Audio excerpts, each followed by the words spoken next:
공든탑이 무너지랴라는 속담이 있듯이 온 힘을 다하여 정성을 다해 세운 일은 헛되지 않고 쉽게 무너지지 않는 법입니다. 고린도전서 15장 58절을 보면 견실하고 흔들리지 말고 주의 일에 더욱 힘쓰는 자들이 되라. 이는 주 안에서의 너희 수고가 헛되지 않은 줄 알미라 라고 말씀하셨습니다. 우리가 마음을 다하여 주 안에서 수고한 모든 것들은 헛되지 않기 때문에 무엇을 심는가에 따라서 앞으로 우리가 거두게 될 열매가 다르게 되고, 반드시 하나님이 우리의 수고를 헛되지 않고 아름다운 하나님의 성전을 세워나가시고 하나님 나라를 건설해 나가실 것입니다. 그래서 우리가 낙심하지 말고 계속해서 성령으로 심어야 되고, 믿음으로, 기도로, 순종으로 심어야 하는 줄 믿습니다. 근데 또 한 가지는요, 뭔가를 세워가는 것은 참 힘들고 오래 걸리지만 무너지는 것은 한순간이라는 것입니다. 주님의 공동체 교회도 마찬가지입니다. 힘을 다해서 땀과 눈물로 교회를 세웠는데 어느 순간에 그 교회가 사라져 버리는 이들을 보곤 합니다. 특별히 제 모교회 지역에 가장 큰 교회 중에 하나가 있었는데, 그 교회가 더욱더 큰 꿈을 가지고 건축을 하는데 그 지역에서 가장 규모가 큰 건축을 했습니다. 당시에 땅도 많았고 가진 재산도 많은 상태였는데 교회 내외적으로 사기를 당하게 되면서 결국에는 모든 돈을 잃어버리게 되고, 그래서 교회가 공중분해 되어 버렸습니다. 한순간에 그 교회가 사라지는 걸 보면서 참 마음이 아프기도 했고, 또 참 이 교회 공동체 가운데 이런 일이 있을 수 있구나라는 생각이 들면서 정신이 바짝 들기도 했습니다. 우리가 자전거를 탈 때 마찬가지입니다. 올라갈 때는 힘을 들여서 열심히 가지만 내려갈 때는 너무나도 쉽게 빠르게 내려가게 됩니다. 신앙생활도 우리가 하나님을 향하여 영적으로 성숙하는 것은 사실은 쉽지 않은 오랜 기간이 필요하지만, 타락하게 되는 것, 변질되는 것은 사실은 내리막길을 가는 것처럼 쉽게 금방 그렇게 변질될 수 있는 것입니다. 오늘 본문에 등장하는 므낫세 왕이 그런 일을 했습니다. 그의 아버지 히스기야는 제2의 다윗으로 불릴 정도로 하나님을 신실하게 따랐던 사람입니다. 산당들을 제거했고 우상들을 제거했습니다. 성전을 청결하게 하는 그런 일들을, 종교개혁을 아주 잘 완수를 했습니다. 근데 그가 통치했었던 29년 이후에 그의 아들 므낫세가 왕위에 올랐을 때 아버지가 이루어놨던 모든 그런 일들, 종교개혁을 다 허물어뜨려 버립니다. 1절 2절을 보면은요, 이 므낫세가 왕위에 올랐을 때 그의 나이가 12살이었습니다. 그리고 52년 동안 다스리게 되었는데, 여호와 보시기에 악을 행하고 여호와께서 이스라엘 자손 앞에서 쫓아내신 이방 사람들의 가증한 일을 본받았다라는 것입니다. 가장 오랜 기간에 유다를 통치한 그런 왕입니다. 그런데 가장 오래 유다를 통치한 왕이 가장 최악의 일들을 하나님 앞에 저질렀다라는 것입니다. 그래서 우리가 자막으로는 제가 준비하지 않았지만 성경을 보시면 2절을 보면 여호와 보시기에 악을 행하여 그 가증한 일을 했는데, 3절을 보면 산당을 다시 세웁니다. 그리고 바알들과 아세라를 위해서 제단을 다시 쌓는 일을 하고 그것을 숭배합니다. 그리고 하늘의 별들, 1월 성신이라고 여기 표현되어 있는데 하늘의 별들을 경배하고 섬깁니다. 그 4절을 보면 여호와의 전에 1월 성신을 위한 번제단을 쌓게 됩니다.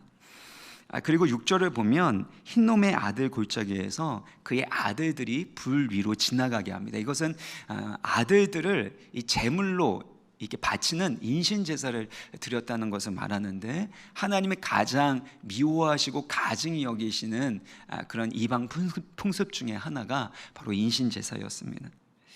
그리고 마지막으로는 온갖 점술가와 박수를 신임하고, 그리고 귀신 들린, 신 들린 사람들을 신임하고 의지하는 이들을 했다는 겁니다. 총 7가지, 열왕기 하에도 마찬가지지만 총 7가지로 이렇게 분류할 수 있는데, 어느 주석가는 완전수 7로 표기한 것은 그가 행한 악이 최악의 그런 상태였음을 강조하는 것이다라고 표현하기도 합니다. 이렇게까지 최악의 그런 왕이 되었던 이유는 무엇일까요? 아버지는 그렇게 신실했었는데 그가 했었던 일들을 먼저 좀 잘 살펴보면요, 히스기야가 했었던 일들과는 반대되는 일을 했습니다. 반면에 그의 할아버지 아하스가 했었던 일을 너무나도 본받아서 너무나도 닮아서 그 일들을 하고 있는 것을 볼 수가 있습니다. 특히 아하스는 강대국 아수르를 의지해서 국제 정세에서 살아남고 힘을 얻으려고 노력을 했습니다. 하나님은 강대국을 의지하는 것, 또 그들과 교류하는 것을 하지 말라고 금지하셨습니다. 왜냐하면 그들을 의지하게 되면 그들의 종교와 문화가 그들 가운데로 들어오게 될 것이고, 그러면 결국엔 그 민족이 타락할 수밖에 없기 때문이었습니다. 그러나 아하스는 하나님의 말씀을 거역했고 친아수르 정책을 펼쳤습니다. 그러다 보니까 아수르의 온갖 그런 잡다한 이 종교가, 우상들이 들어오게 됐고, 그와 함께 타락한 문화가 바로 유다 전역에 전염병처럼 퍼지게 되었던 것입니다. 그런데 그의 아들 히스기야는 아수르 왕과의 그 관계를 끊어버립니다. 하나님만 의지하겠다는 거예요.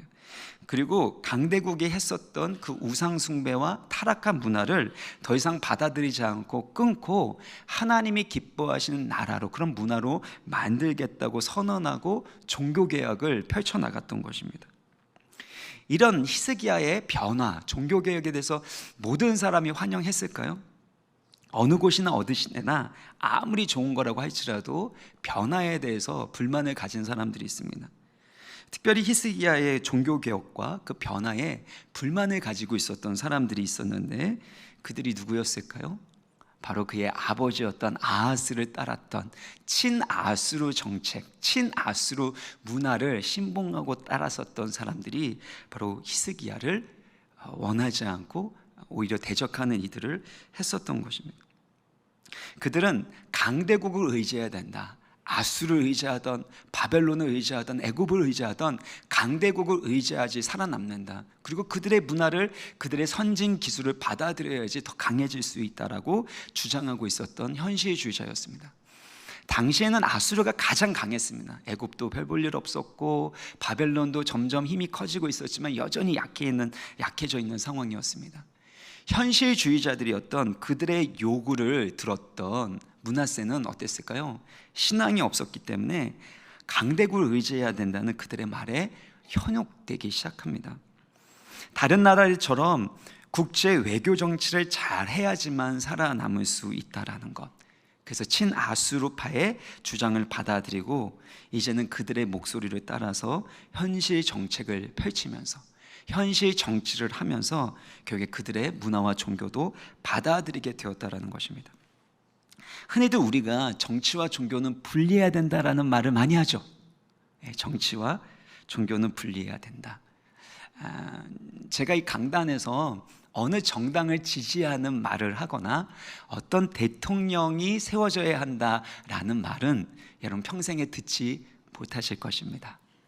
저는 정치적 색깔을 최대한 드러내지 않으려고 할 것이고, 그것이 저에게는 맞는 것 같아요. 그리고 그것이 옳다라는 생각이 듭니다. 하지만 정치와 종교는 분리되지 않습니다. 만약에 정치와 종교가 분리된다고 말한다면 그것은 어폐가 있는, 결함이 있고 폐단이 있는 그런 말입니다. 왜냐하면 여러분이 어떤 정치에 대해서 나는 아무런 입장도 표현하지 않고 나는 어디도 아니야 라고 하는 것조차도 여러분이 정치적 입장을 중립으로 선택하신 것입니다. 정치와 종교가 분리되어야 된다는 말은 사실 일제강점기 가운데서 일본이 자신의 그 식민지 지배를 정당화하기 위해서, 그리고 기독교를 탄압하기 위해서 만든 말입니다. 당시 독립군들을 양성해서 그 독립군들을 배출하게 되고 또 그들을 지원했었던 모판과 같은 역할을 했었던 곳이 바로 교회였습니다. 일본은 이걸 너무나도 잘 알았기 때문에 교회를 무너뜨려야지만 이 독립운동도 약화시킬 수 있다는 것을 알고 계략을 세운 겁니다. 그래서 교회로 하여금 신사참배하라고 얘기합니다. 교회 지도자들에게 이거는 이거는 일본 천황에게 절하는 종교적인 것이 아니라 이거는 정치적인 것이니까 이거를 해도 괜찮다. 근데 여러분도 잘 아시는 것처럼 일본 천황에게 절하는 것은 종교적인 것도 포함되어 있는, 정치적인 것과 종교적인 모든 것을 포함하고 있는 것입니다. 그래서 결국에는 종교적인 명목을 가지고 있었지만 정치적 목적을 위해서 교회를 탄압하고 결국에는 독립운동을 말살시키려고 했었던 일본의 계략이 바로 여기 있었던 거고, 정치와 종교는 분리되어야 한다라고 지금까지도 주장하고 있는 말들이 들리곤 합니다. 근데 여러분, 예수님이 십자가에 못 박힐 때도 마찬가지입니다. 어떤 이유로 못 박히셨습니까? 종교적인 이유입니까? 네, 그렇습니다. 근데 사실 이것도 이 종교계 안에 있었던 권력의 투쟁 가운데 있었던 겁니다. 예수님께서 당시의 종교 지도자들에게 독사의 자식들아 말하고 또 그들이 있었던 그 성전을 무너뜨리겠다라고 말씀하시니까 결국엔 이 종교 지도자들이 시기하고 질투하고 또 그 마음 가운데 분노가 있어서 예수님을 성전 모독죄 또 신성 모독죄로 그 죄명, 종교적 죄명으로 결국에는 재판에 넘겨버립니다. 그런데 로마에서는 이 메시아라는 존재가 등장하게 되면 결국에는 로마 황제에게 대항하게 되거든요.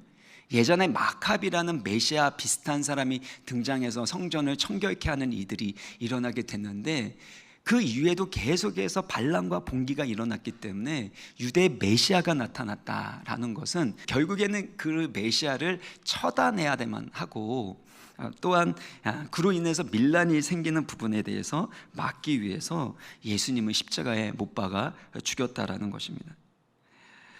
지금도 마찬가지입니다. 정치는 끊임없이 기독교에 영향을 주고 있습니다. 많은 영향을 주고 있습니다. 어떤 분들은 기독교 신앙보다 정치가 더 중요한 분이 있습니다. 이 설로 따지면 기독교 신앙도 중요하지만 정치적 색깔이 맞지 않으면 나는 그 사람하고 절대 말도 하지 않아 라고 하는 분들도 간혹 있습니다. 여러분이 어떠한 정치적 색깔을 가지고 있던지 간에 복음보다 정치적 입장이 더 위에 있다면 어떻게 될까요? 정치적 이념과 입장에 따라서 신앙이 달라지고 변질되는 거 아닙니까? 정치적 이념과 입장에 따라서 수많은 신학들이 발생하게 되고 다양화되는 것도 보게 됩니다. 근데 중요한 것은 여러분, 성경적 가치와 국가의 이익 중에 뭐가 더 중요합니까? 성경적 가치가 더 중요한 거 아닙니까? 성경적 가치와 인권 중에 뭐가 더 중요합니까? 인권이요 라고 얘기하시는 분이 있다면 그것은 하나님의 형상대로 지음받은 우리 인간을 하나님이 얼마나 존귀하게 여기시는지를 모르는 것입니다. 어떤 국가적 이익이나 인권, 또 그것을 위한 정치적인 정책, 이런 것들보다 더 중요한 건 성경적 가치이고 복음이라는 것입니다. 근데 제자들도 사실 그것이 쉽지가 않았습니다. 여전히 예수님이 정치적, 경제적 메시아일 거라고 기대를 했던 겁니다. 그래서 영적으로만, 죄와 사망으로부터만 건져주는 것이 아니라, 구원해 주는 것이 아니라 우리를 이런 로마의 압제로부터, 강대국으로부터 건져내줄 정치적 메시아도 원했던 거예요, 제자들이. 그래서 사도행전 1장 7절을 보면 예수님이 승천하실 때 마지막으로 제자들이 질문한 게 뭔지 아십니까? 하나님 나라에 대한 이야기가 아닙니다. 예수님은 끝까지 승천한 이후에도 하나님 나라에 대해서 말씀하셨는데, 제자들은 이스라엘을 회복하심이 이때이니까 이거 질문하는 겁니다. 이스라엘을 회복한다는 건 구약에 있었던 그 예언되었었던 주님의 날, 그걸 통한 심판과 구원, 이것도 의미하고 있지만 근본적으로 그들이 바랬던 건 이 압제당하고 있는, 정치적으로, 경제적으로, 종교적으로 이렇게 압제당하고 있는 우리를 해방시켜줄 정치적 메시아는 언제 올 겁니까? 이 질문하는 겁니다. 그때 예수님께서 뭐라고 하십니까? 때와 기한은 아버지께 속한 것이요, 내가 약속한 그 모든 일은 할 것이다. 정치적인 부분, 경제적인 부분, 그 모든 부분들은 할 때가 있을 거다. 그건 아버지의 때, 아버지의 기한에 있다. 오직 성령이 너희에게 임하시면 너희가 권능을 받고 예루살렘과 온 유대와 사마리아와 땅 끝까지 이르러 내 증인이 되리라. 할렐루야. 하나님이 우리 가운데 말씀하시는 건 정치적인, 경제적인 우리의 삶에 여러 가지 중요한 사회적인 이슈들이 있지만, 그것들도 하나님의 은혜 가운데서 공의롭게 해결될 필요가 있지만, 그렇지만 하나님의 가장 큰 관심은, 또 소원은 바로 하나님의 나라가 이 땅 가운데 임하는 것이고, 이를 위하여 성령의 권능을 받으라는 것입니다. 사랑하는 여러분, 우리 인생 가운데 여러 가지 여러분이 소원하는 정치적인, 경제적인, 사회적인 이슈들이 있을 것입니다. 그러나 그 어떤 것들보다 복음이, 성경적 가치가 최우선순위가 되고 기준이 되시기를 주의 이름으로 축원합니다. 만약에 그렇게 되지 않으면 언제든지 현실 정책에 따라, 시종주에 따라 아하스처럼, 므낫세처럼 우리의 교회가, 우리 성도들이 변질될 수 있기 때문이라는 것입니다. 이렇게 므낫세의 불신앙, 현실 정치, 현실 정책의 결과가 무엇입니까? 이 9절입니다. 9절의 말씀에 보면요, 같이 읽겠습니다. 시작. 유다와 예루살렘 주민이 므낫세의 꾀임을 받고 악을 행한 것이,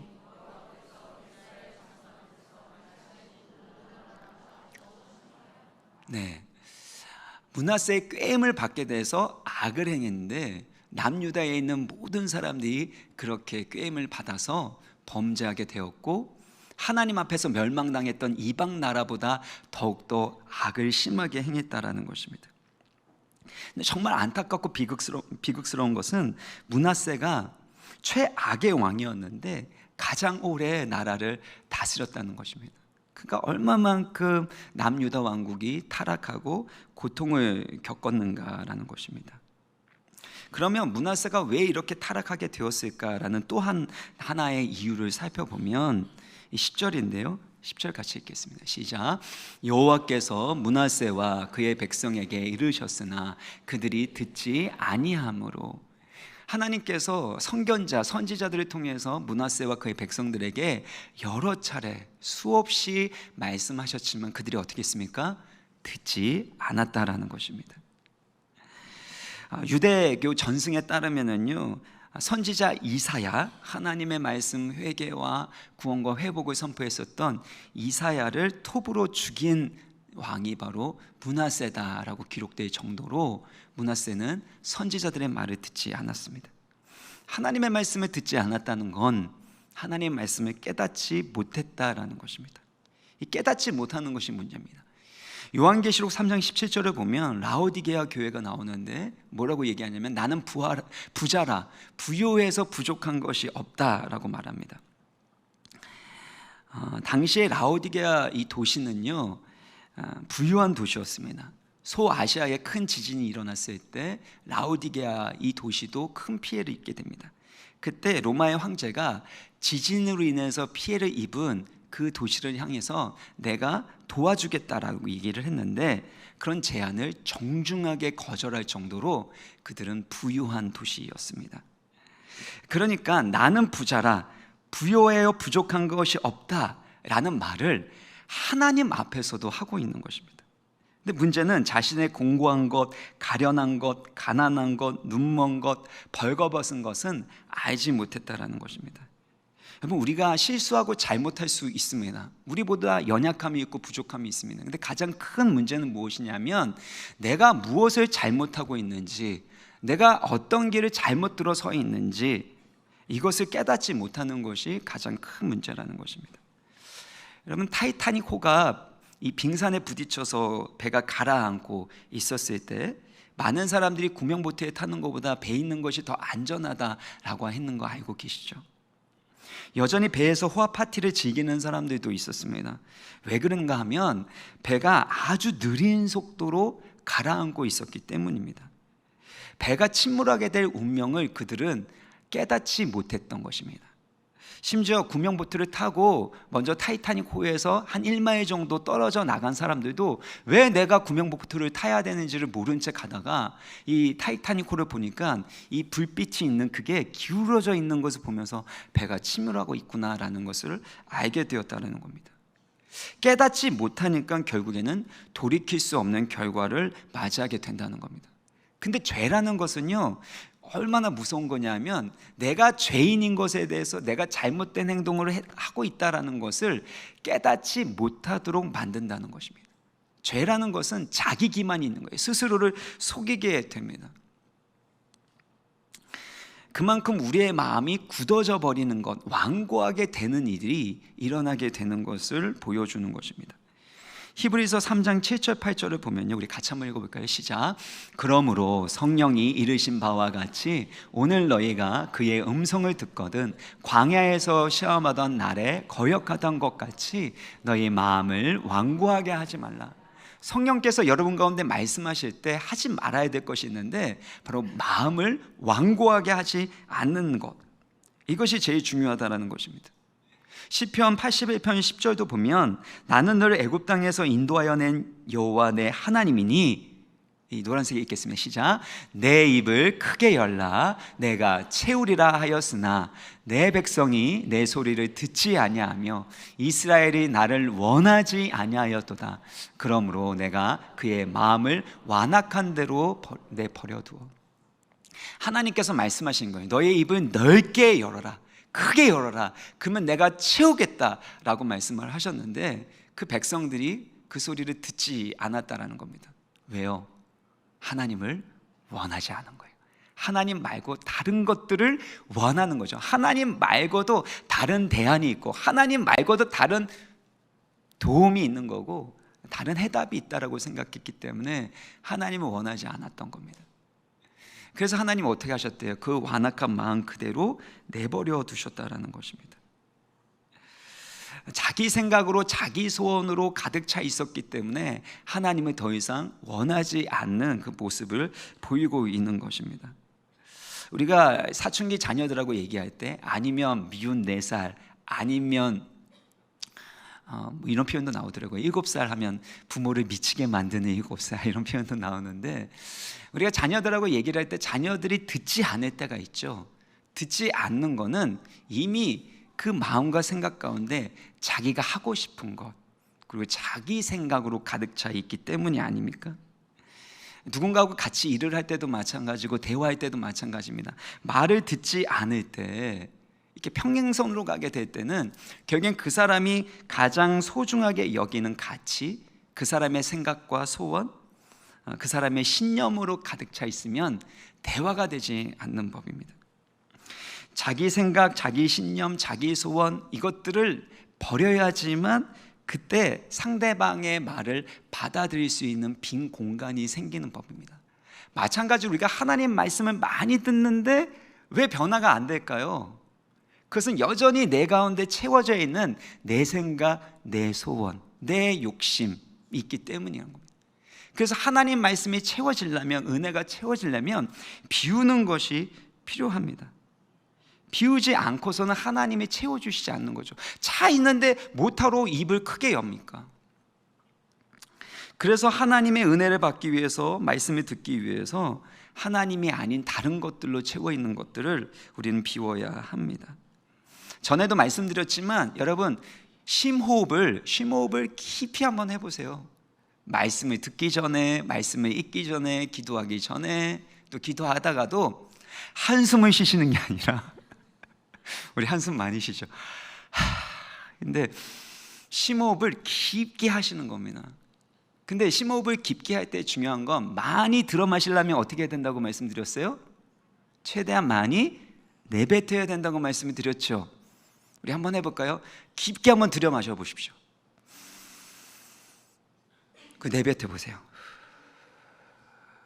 한숨 쉬지 마시고요. 그 최대한 내뱉어 보세요.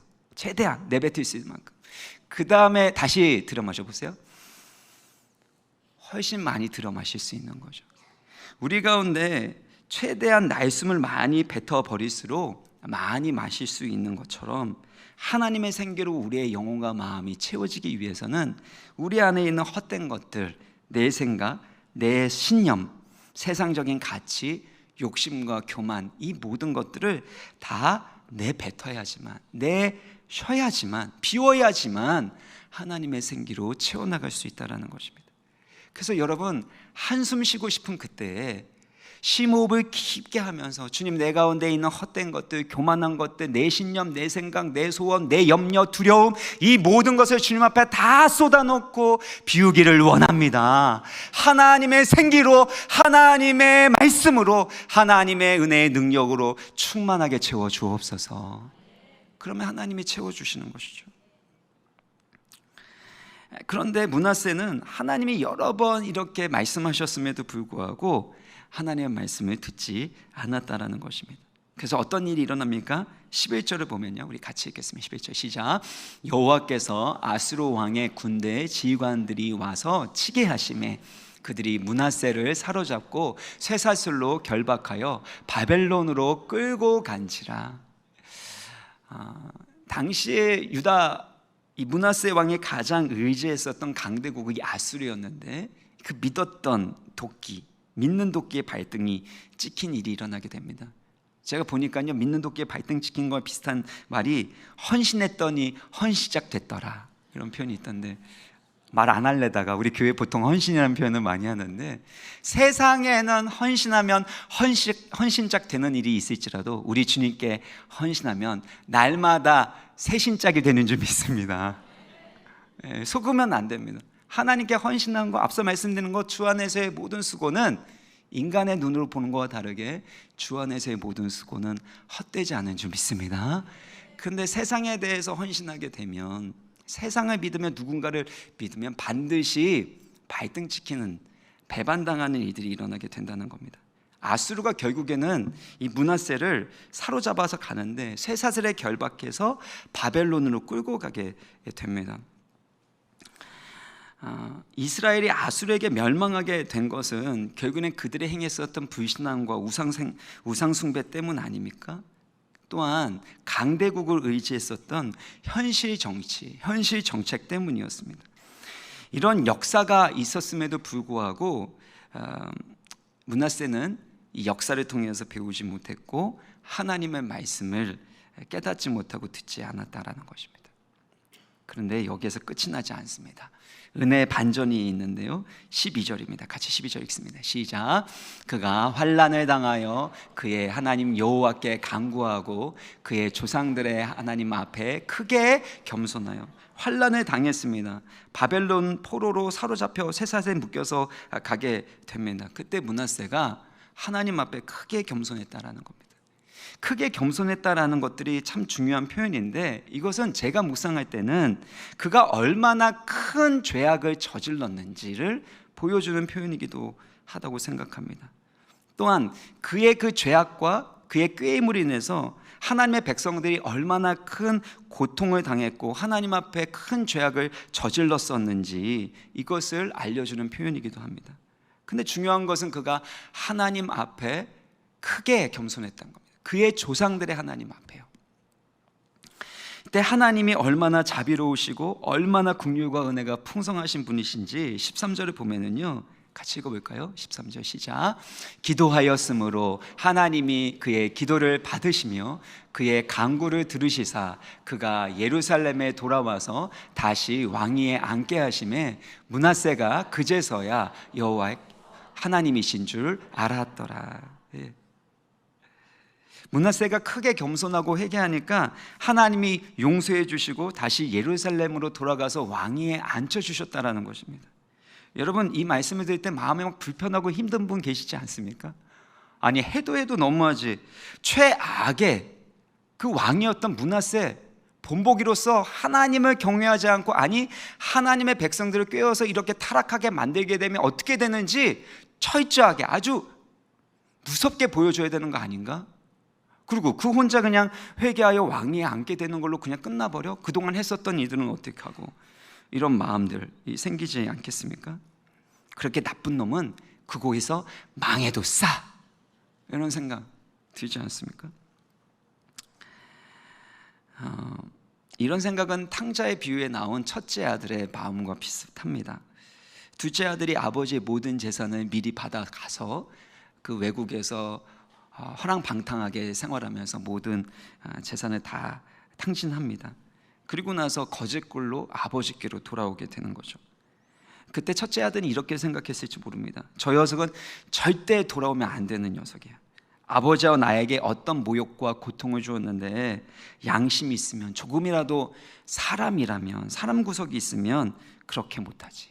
어떻게 낯짝이 있지? 그게 아버지 앞에 와? 그냥 죽어버리지. 이건 제가 얘기하는 겁니다.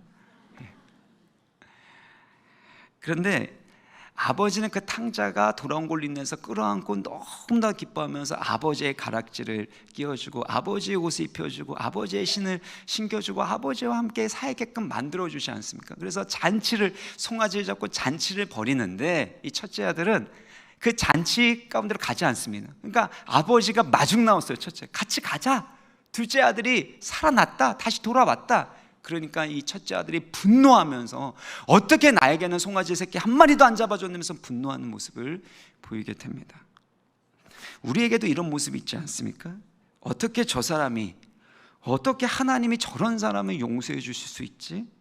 어떻게 다시 기회를 줄 수 있어? 이미 엎질러진 물이고 그로 인해서 일어난 피해와 고통이 얼마만큼 심한데, 그가 뿌려놓은 그 죄악의 고통의 씨앗들이 얼마나 많이 자라나서 이렇게 됐는데 우리 마음 가운데는 막 울분이 생기고 정의감이 생길지도 모릅니다. 근데 만약에 하나님께서 우리 가운데 이런 긍휼과 자비를 베풀어 주시지 않았다면 우리가 이 자리에 있을 수 있을까요? 하나님의 놀라우신 이 사랑과 긍휼을 받았기 때문에 우리가 살고 있고, 또 우리 가운데 주신 이 사명들을 감당할 수 있는 거 아닙니까? 하나님은 자비로우시고 그리고 긍휼이 넘치는 분이시지만 또 한 가지는 공의로운 분이시기 때문에 모든 부분에서 결국에는 계산하실 것이지만, 그럼에도 불구하고 우리 가운데 또다시 기회를 주셔서 하나님의 구원의 역사를 이루어 가신다라는 겁니다. 이것이 하나님의 열심이에요. 우리가 뭐 남들보다 조금 더 잘났기 때문에, 아니면 그 사람이 뭔가 크게 겸손하게 그렇게 기도했기 때문에, 그래서 그의 열심을 보고 하나님께서 용서해 주신 거, 큰 거 아닙니다. 히스기야에게 말씀하신 것처럼 내가 나를 위하고 나의 종 다윗을 위하여 이 일을 했다는 겁니다. 하나님이 다윗과 맺은 언약 때문에 므낫세에게 긍휼을 베푸는 것이죠. 하나님이 하시고자 하는 구원 계획이 있다라는 것입니다. 그래서 우리가 어떤 상황에서도 어떤 실수와 잘못을 했다고 할지라도 하나님 앞에 크게 겸손하고 하나님을 간절히 찾고 기도하면 반드시 하나님이 용서해 주시고 고쳐주시고 회복시켜 주심을 믿으시기를 바랍니다. 크게 겸손하면 돼요. 아무리 크게 잘못해도. 왜냐하면 하나님의 자비가, 긍휼이 너무나도 크고 하나님의 열심이 크기 때문이라는 것입니다. 근데 이것은 사실은 므낫세 한 사람에게만 주는 긍휼과 자비가 아니라 남유다 왕국을 향한 하나님의 구원 계획을 보여주는 것입니다. 남유다가 결국에는 그들의 죄악과 우상 숭배로 인해서 바벨론 포로로 잡혀가게 됩니다. 그때 므낫세처럼 쇠사슬에 묶여서 그렇게 포로로 잡혀가게 되는 것이죠. 메마르고 고통스러운 포로 생활 동안에 그들은 므낫세처럼 크게 겸손하게 되고 하나님을 찾고 부르짖게 됩니다. 그래서 하나님이 정해놓으신 그때의 70년 만에 다시금 예루살렘으로 돌아오게 될 것에 대한 회복의 메시지를 므낫세를 통해서 보여주고 있는 것입니다. 그러니까 하나님은 늘 하나님이 가지고 계신 그 목적과 계획과 그 약속을 이루기 위해서 지금도 일하고 계시고, 하나님의 긍휼과 열심으로 그 뜻을, 계획을 이루시는 분이시라는 겁니다. 그러니까 우리 가운데는 소망이 없어요. 이제 끝난 것 같아요. 나에게는 아무런 가망성이 없는 것 같아요. 그때에도 하나님만이 하실 수 있는 일을 원하시고 바라시기를 바랍니다.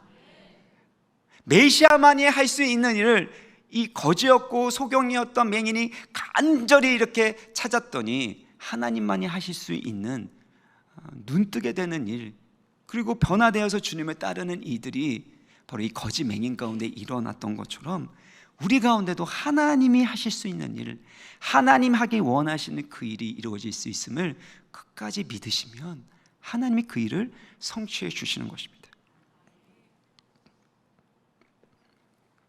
그래서 므낫세가 회복된 이후에요, 변화됩니다. 그리고 변화를 일으킵니다. 우상들을 제거합니다. 예루살렘에 세웠던 이방 제단들도 제거합니다. 하나님께만 제사를 드립니다. 근데 17절을 보면은요, 아직도 산당에서 제사를 드렸더라. 이 산당에서 계속해서 우상 숭배하는 이들이 일어났는데 그거는 없애지 못하게 됐습니다. 그러나 히스기야가 했었던 종교개혁의 많은 부분을 회복하게 됩니다. 그리고 한 몇 년간, 한 10년까지도 보는 학자들도 있는데 그 몇 년간 그렇게 변화된 모습으로 살다가 생애를 마감합니다. 그리고 나서 그의 아들 아몬이 등장하게 되는데 그 아몬은 어떻게 살았을까요? 기대가 되시죠?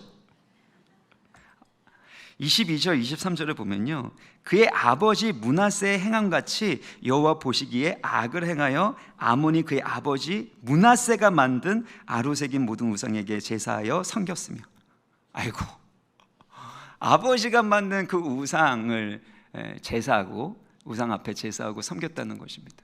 근데 23절이 재미있는 표현입니다. 이 아몬이 그의 아버지 므낫세가 스스로 겸손함같이 여호와 앞에서 스스로 겸손하지 아니하고 더욱 범죄하더니, 그러니까 아버지 므낫세가 스스로 겸손한 것 같이 겸손하지 않고 범죄하게 되었다라는 것입니다. 그러니까 결국에는 우리가 어떤 삶을 살아가든지 간에 그것이 본보기가 되고 그것에 따라서 자녀들이 선택하게 되어 있다라는 것입니다. 아버지 므낫세가 뿌려놓았었던 우상 숭배를 따라간 아들 아몬입니다. 근데 그럼에도 불구하고 아들이 아버지의 그 끌려가고 고생했었던 모습을 보고 회개했어야 됐는데, 그것들, 그 겸손에 대한 부분들에 대해서 씨앗을 뿌려놓고 그래서 그것들을 아몬이 거두면 얼마나 좋을까요? 근데 그러지 않았다라는 것입니다. 이게 참 어려운 일입니다. 우리가 열심히 씨를 뿌린다고 어디에서 열매가 맺힐지 잘 모르는 겁니다. 이 성경 역사를 잘 보면은요, 아하스, 히스기야, 아몬, 그 다음에 요시야로 이루어지는데요, 부모의 믿음이 좋다고 해서 자녀의 믿음이 좋으리라는 법은 없어요. 참 안타까운 거죠. 근데 조금 더 자세히 들어가면 지난 시간에 말씀드린 것처럼 히스기야가 뿌려놓은 그 교만의 씨앗들이 사실은 므낫세 가운데 심겨져 있는 것을 볼 수 있습니다. 하나님께서 15년간 생명을 연장시켜 주신 것은 하나님의 나라를 세워나갈 수 있는, 하나님의 경외하는 나라를 세워나갈 뿐만 아니라 그런 가정을 세워나가도록, 그래서 므낫세에게 그런 신앙이 잘 전수가 될 수 있도록, 계승이 될 수 있도록 한 것인데 그것이 계승이 되지 않았다라는 것입니다. 어떻게 할 수 있습니까? 히스기야에게 너가 바벨론에게 그 모든 너의 왕궁에 있었던 모든 소유물을 보여주었는데 그 모든 소유물이 바벨론으로 다 옮겨질 것이다. 그리고 너의 후손들은 바벨론에 사로잡혀 갈 것이다.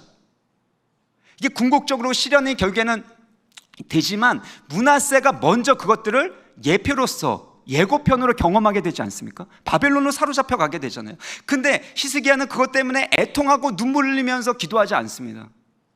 이전에 자기 질병을 가지고는 나라의 그 흥망성쇠와 관련된 부분에 있어서는 눈물로 하나님 앞에 겸손하게 기도했지만 자기의 후손에 관련된 부분에 있어서는 그냥 안일하게 하나님의 말씀이 선합니다.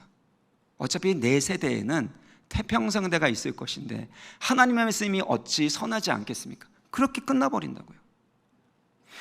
이게 참 쉽지가 않습니다. 왜냐하면 사람은 가난해야지만 하나님을 찾게 된 거예요. 심령이 가난해야지만 하나님을 그렇게 거짓 맹인처럼 부르짖게 되는 거 아니겠습니까?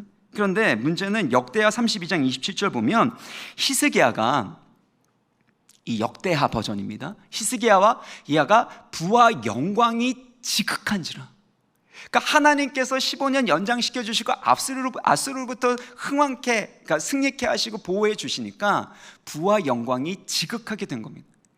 이런 상황에서 라오디게아 교회처럼 나는 부자라, 부여야 부족한 것이 없다라고 하지 않겠습니까? 그래서 진짜 신앙은요, 가난할 때 고난 가운데 하나님께 크게 겸손하고 부르짖는 것도 너무나도 귀한 믿음이지만, 훨씬 더 중요한 믿음은 내가 부요할 때, 내 소원이 이루어졌을 때, 이젠 좀 안락하고 누릴 수 있을 때, 그때 겸손할 수 있는 것, 그때 하나님이 주신 사명을 위하여 헌신할 수 있는 것, 그때 성령으로 심고 기도로 심고 믿음으로 심고 순종으로 심을 수 있는 것, 이것이 하나님의 바라시는 가장 귀한 일이라는 것입니다. 결국에는 히스기야가 뿌려놓은 씨앗 중에 그의 교만의 씨앗, 그래 안일한의 그 씨앗을 므낫세가 사실은 받아들이고 열매 맺게 된 거 아닙니까?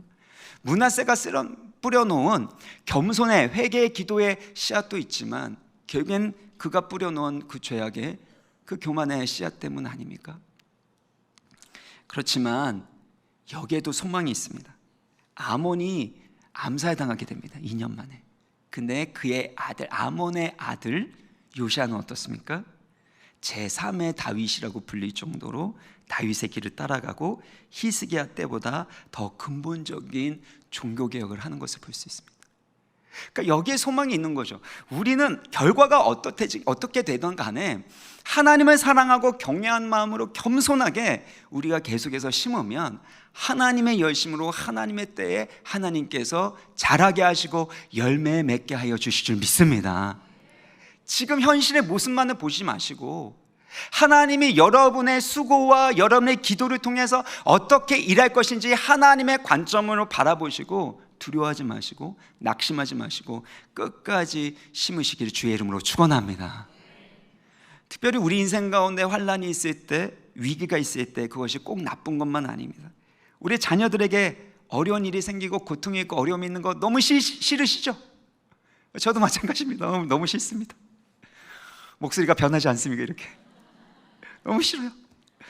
근데 때로는 그것이 그들에게 필요하기 때문에 하나님이 허락하시는 거라면, 우리가 해야 될 것은 원망하고 불평하고 그런 일들이 일어나지 않기 위해서 인간적인 방법을 사용하는 것이 아니라 계속해서 하나님을 경외하고 사랑하고 겸손하게 믿음으로 기도하고 성령으로 사랑으로 심는 거 아니겠습니까? 이런 하나님의 관점으로 내 눈앞에 보이는 태평성대에 초점을 맞추는 것이 아니라 지금 자녀들의 그 삶의 모습, 지금 잘 되고 있는 모습에만 초점 맞추는 것이 아니라, 또 인간적인 두려움으로 반응하는 것이 아니라 하나님의 관점으로 바라보고 끝까지 믿음으로 살아가고, 그래서 여러분의 그 믿음의 수고가 주 안에서 헛되지 않고 뿌려놓은 심어놓은 모든 씨앗들이 아름다운 결실을 맺을 것을 믿으심으로 끝까지 견실하게 견고하게 흔들리지 않고 주 안에서 수고하기를 힘쓰시는 주님의 용사들, 믿음의 용사들 되시기를 주의 이름으로 축원합니다.